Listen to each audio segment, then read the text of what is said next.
So they used to have the IBMA convention, International Bluegrass Music Association. They had their yearly convention right here in Nashville, and they had it in the old convention center there, which was hooked up to the Renaissance Hotel. Yeah, it's gone. It's gone, exactly.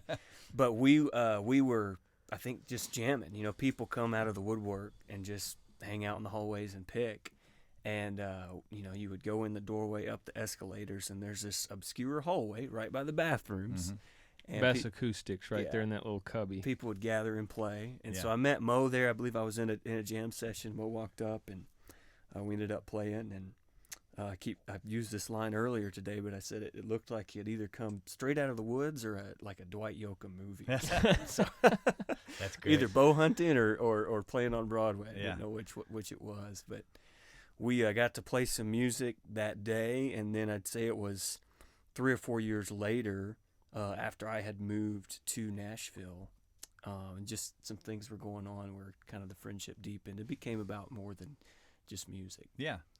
So then there was a point where you guys said, let's make a bluegrass record.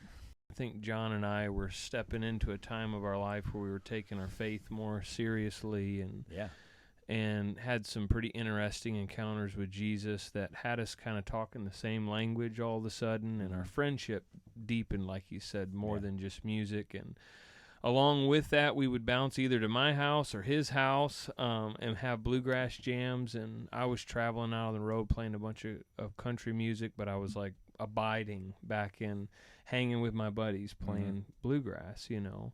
And he got a residency. He's an amazing country singer, songwriter, and got a residency. What year did you start? Well, the Station Inn, and this is when I was actually playing a lot of music with Janae. We were playing down at the Station Inn every week, sometimes multiple times a week. Yeah. This was fairly soon after 2020, and I don't know if we were the only ones dumb or brave enough to still go play down there, but there was a period of time we were playing shows that were just live streamed. Yeah. And then I just kind of kept doing that, and then reached out to Mo eventually and said, hey, why don't you come down and we'll play some bluegrass. Yeah. And he brought his brother Blake down.